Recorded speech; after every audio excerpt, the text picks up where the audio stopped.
ভাবুন, এক পৃথিবী যেখানে কেউ আল্লাহর কথা শোনে না, অহংকার, জুলুম, মূর্তি পূজা, চারদিকে শুধু অন্ধকার, আর সেই অন্ধকারে একজন মানুষ একা দাঁড়িয়ে। এটাই নূহ আলাইহিসসালাম। আজ আমরা দেখব কেমন করে এক জাতির গর্ব পরিণত হয়েছিল মহাপ্লাবনের অন্ধকার রাতে। এই সেই কাহিনী যেটা শুনলে মানুষ ভয়েও কেঁপে ওঠে, আল্লাহর রহমতেরও আশা পায়। শেষ পর্যন্ত দেখুন, মানুষ তখন বেঁচে আছে কিন্তু পথ হারিয়ে ফেলেছে।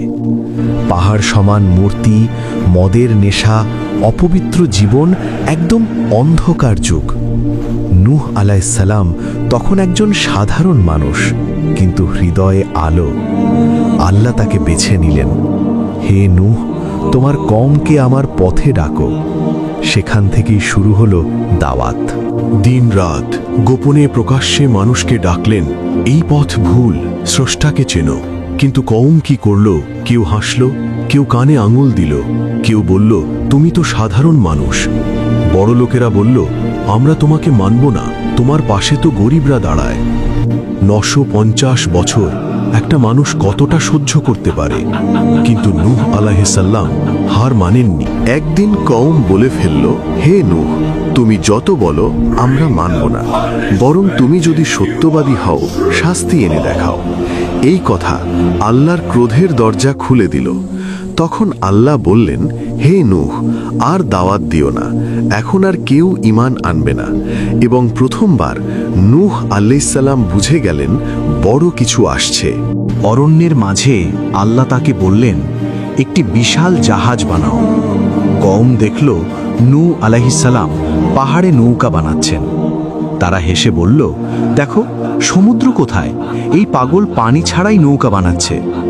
নূহ আলাইহিসসালাম চুপ থাকলেন, শুধু বললেন, যেদিন তোমরা হাসবে সেই দিন তোমরাই কান্না করবে।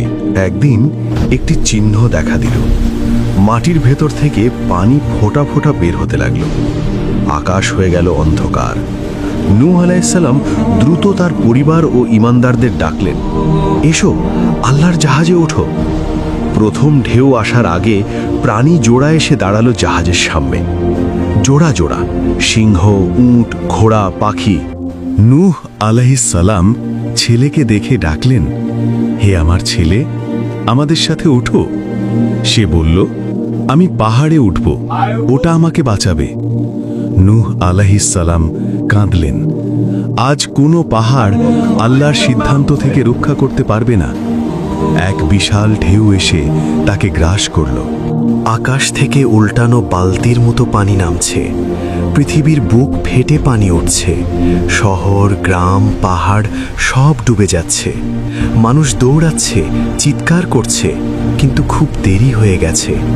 নূহ আলাইহিসসালামের নৌকা ঢেউয়ের ওপর দিয়ে আকাশের দিকে উঠে যাচ্ছে। এটা যেন কিয়ামতের ট্রেলার। দিন গড়াল, সপ্তাহ, অবশেষে পানি কমে এলো। জাহাজ থামল এক বিশাল পাহাড়ের ওপর, জুদ্দি পর্বত। বাঁচল শুধু তারা যারা আল্লাহর প্রতি ঈমান রেখেছিল। নূহ আলাইহিসসালামের কওমের গল্প শুধু ইতিহাস না, এটা আল্লাহর বার্তা। যখন একটি জাতি অহংকারে অন্ধ হয়ে যায়, তখন ধ্বংস সুনামির মতো আসে। আর যারা ঈমান রাখে তাদের জন্য থাকে নাজাত, ঠিক নূহ আলাইহিসসালামের নৌকার মতো। এটা ছিল মহাপ্লাবনের কাহিনী।